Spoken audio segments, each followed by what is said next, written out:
Party आहे तिच्यामध्ये एक ऊर्जा निर्माण होते, मी ऍक्टिव्ह राहतोय, हे मला समजायला पाहिजे का नको समजायला पाहिजे? बरोबर आहे ना?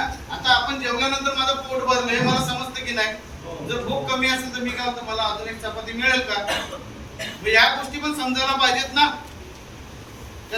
तुम्हाला एखादी गोष्ट तुमच्याकडनं करून घेतली जाते, पण त्याचा फायदा तुम्हाला नेमका काय होतोय हे तुम्हाला समजायला पाहिजे का नको? नको समजायला पाहिजे ना. तर तुम्ही इथं काहीतरी शिकल्यासारखं होईल ना. नाही तर पाठी पोरी आणली आणि पोरीच राहिली, मग काय उपयोग आहे त्याचा? पाठी आपण ज्यावेळी लहान मुलं शाळेमध्ये नेतात तर त्याच्यावरती काहीतरी लिहायला नेतात ना. तर आपण त्या पोराला शाळेतून आल्यानंतर विचारतो की आज काय शिकवलं तुला?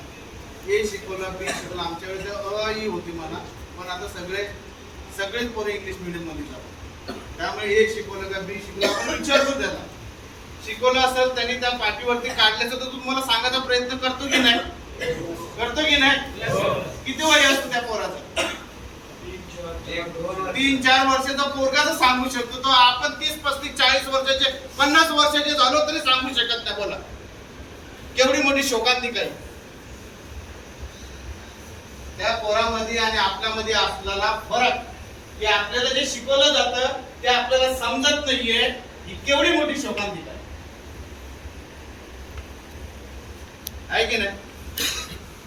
म्हणजे आपण कम्फर्ट झोन मध्ये एवढं गुंतलं गेलेलं आहे की आपल्याला काहीच कळत नाहीये की इथं काय शिकवलं जातं आणि आपल्याला काय समजण्यामध्ये.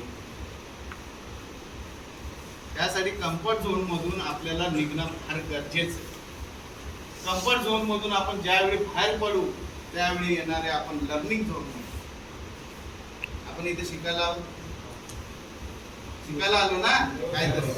मग कम्फर्ट झोन मधून जर बाहेर पडलो तर तो येईल लर्निंग झोन. आणि तो लर्निंग झोन म्हणजे शिकणार. तर त्याच्यामध्ये काय शिकायचं?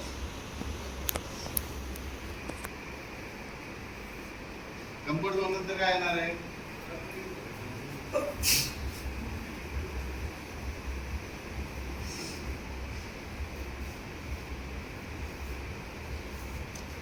लर्निंग झोन नंतर 3 उदाहरणं